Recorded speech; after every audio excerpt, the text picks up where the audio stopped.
នដោយខ្លួនឲ្យដួលទៅតាមដំណើរមិនភ្ញាក់ផ្អើលជាមួយនឹងរឿងឈឺចាប់ទុំពេលនេះសង្សារខ្ញុំនាងប្រែ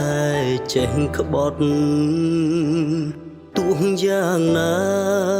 ក៏នៅតែជាសិទ្ធិនិមល់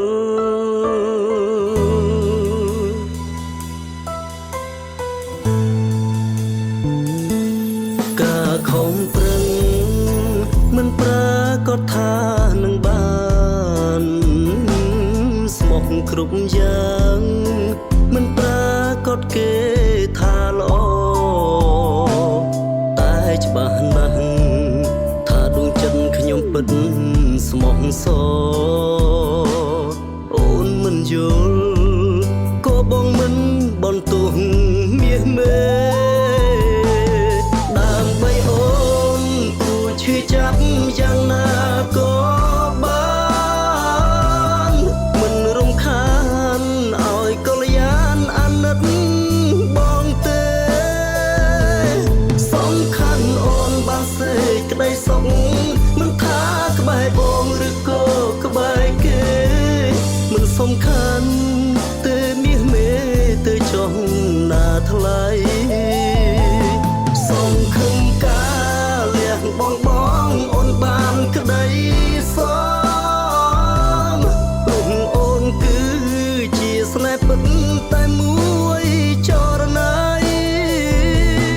ទោះបីបងឈឺចាប់ដល់ស្លាប់ឲ្យតែបដូរបាននៅក្តីសុខស្រីបងមិនអីបងមិនអីទេសងសាបង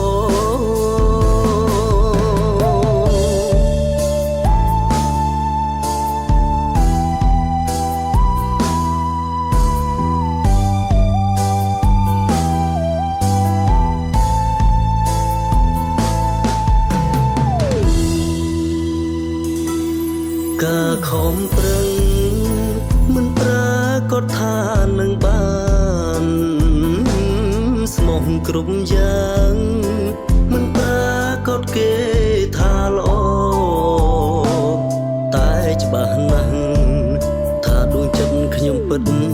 ស្មោះសរអូនមិនយល់ក៏បងមិនបន្ទោសមាសមេដើម្បីអូនគួរឈឺចាប់យ៉ាងណាក៏បានមិនរំខានឲ្យកល្យានអាណិតបងទេសំខាន់អូនបានសេចក្តីសុខមិនថាក្បែរបងឬក៏ក្បែរគេមិនសំខាន់ទេមាសមេទៅចុះណាថ្លៃសងខឹងការលះបងអូនបានក្តីសមព្រោះអូនគឺជាស្នេហ៍ពិតតែមួយចរណៃទោះបីបងឈឺចាប់ដល់ស្លាប់ឲ្យតែបដូរបាននៅក្តីសុខស្រីបងមិនអីបងមិនអីទេសងសាបងមិនអីបងមិនអីទេសងសា